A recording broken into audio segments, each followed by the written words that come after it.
Good morning. Thank you all for being here. My name is Keith Bowman. I'm Dean of the College of Engineering and Information Technology here at UMBC. I've been in this role for 8 months and 6 days. And in that 8 months and 6 days, I've had the privilege of serving really a great college and working at a university that I think is inspiring every day. It's been a fantastic experience, even before we realized basketball would be so exciting here at UMBC. I really didn't expect that #RetrieverNation would be as popular as it is today. We'll begin this day with a few welcoming remarks, followed by an overview of the technical agenda before we kick off the core program. I want to give special thanks to my colleague Scott Casper, right here, who is the Dean of the College of Arts, Humanities, and Social Sciences, and especially the Department of Music and the Department of Theater for graciously allowing us to use their wonderful spaces for today. This building, the Performing Arts and Humanities Building, known on campus as the POB, has a LEED Gold certification and opened in 2014 as the largest building on UMBC's campus.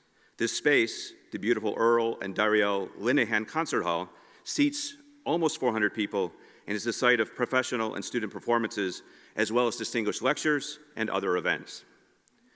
The UMBC IBM partnership that we're celebrating today goes back almost 25 years. Our technical leader for this event, Dr. Yelena Yesha, began working with IBM in the early days of e-commerce. Since those days, the collaboration has been both broad and deep.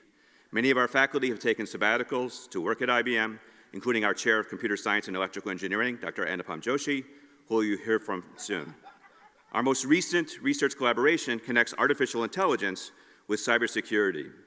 I would like to ask UMBC students and faculty who have worked on IBM-related projects to please stand.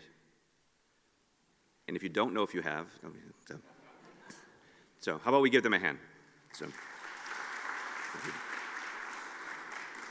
I wanted to see if I could find another connection and reviewed IBM patents related to topics that we're discussing today. And I found a pretty amazing coincidence.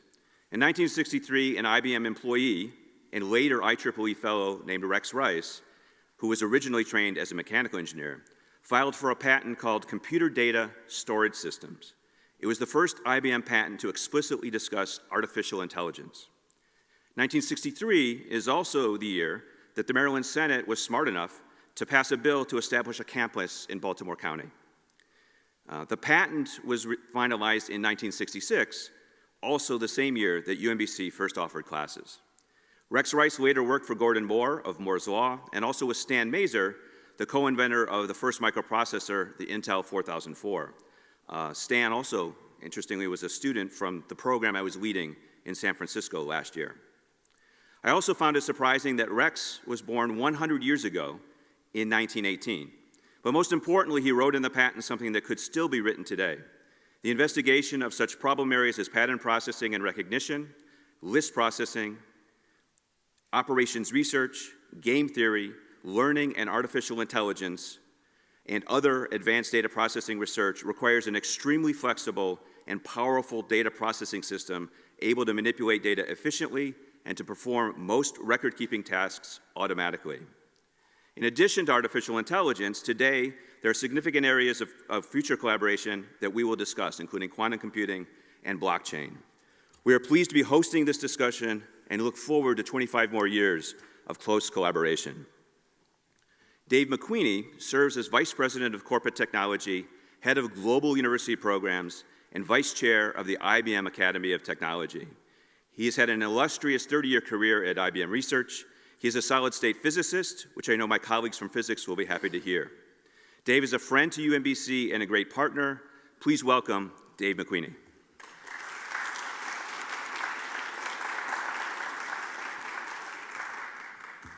Well, good morning. It was interesting watching you guys make that big splash in the basketball tournament, and a lot of my friends that were basketball fans didn't know this school, and they said, "Can you believe these guys? They're amazing. Have you ever heard of them?" I said, "Yes, I've heard of them, and they're amazing in ways you have no idea." And I will tell you, that impression was formed very, very quickly the first time I came here. So Dean Bowman talked about a long history of collaboration, and it's true. There is a very long history of collaboration. Many IBM folks, Andy Rindos from Raleigh, who's here today, has had a hand in a lot of the collaboration over the years. When I first came here a few years ago, I came with John Kelly, and John and I met a number of the students at a poster session, met a number of the faculty members, and we were just amazed that the not just the quality from an academic point of view, but the spirit and the attitude and the determination of the students that we met. And as we left, John turned to me and he said, look, I want you to find out who hires the most students from UMBC, and I want to hire more than they do. And so we're on that quest because of the quality of the people here, the quality of your faculty, the quality of your students. And it's been just delightful for me to have the privilege to be involved with you. And we're looking forward to a terrific day. Now, to put together a day like this, a lot of people did a lot of work. So Dean Bowman, certainly you're very involved. Dr. Steiner, your VP of Research. We've had a terrific relationship with Greg and Caroline and Natalie from your Corporate Relations Department, who have just been first-class partners. And believe me, as the person in IBM who is responsible for our global university programs, I work with many, many, many universities around the world, and you have a top-flight professional staff here that represents you as well as, in fact, better than most of the universities that we deal with. So we were very impressed with that. And then, of course, Yelena and Anupam for being the core of the faculty side of this day, and in big parts of the technical collaboration that we've built up with all of you.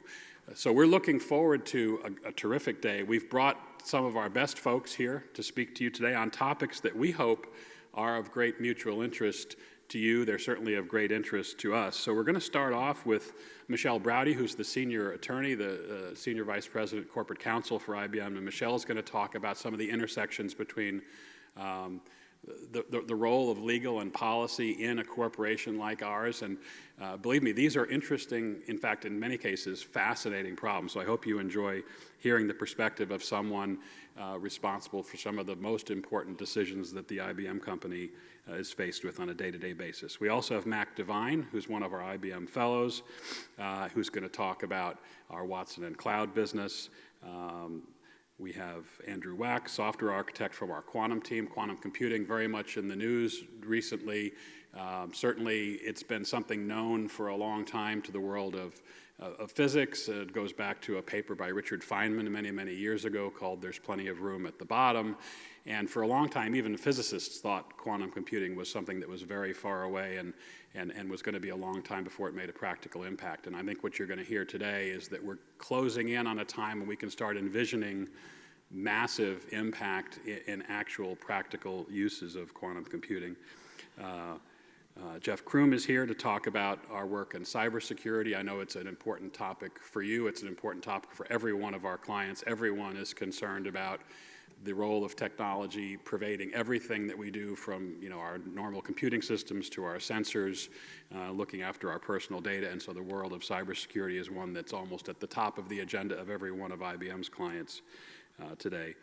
Tim Hahn's going to talk about work on our Internet of Things, the idea of bringing the physical world into a kind of a real-time environment to we actually can be as visible to physical supply chains as we have been to more abstract things like finance and bank balances. Banks have been in the digital business forever because their business has a perfect digital representation. And if you're in the petroleum exploration or the fresh food delivery business, it's only been recently that you've had sensors out at the edge that can bring you a perfect digital replica of your business into a computing system.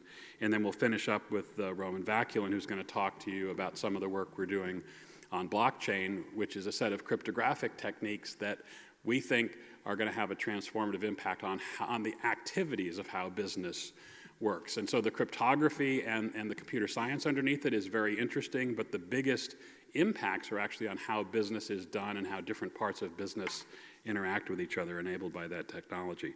So again, thank you to everyone from UMBC, from the administration team, as well as from the faculty team that made this possible. Thank you to all the students who've prepared posters and talks that we'll see throughout the day. And thank you to my IBM colleagues for coming today. And I look forward to meeting many of you, and I hope you enjoy this day. Thank you all very much.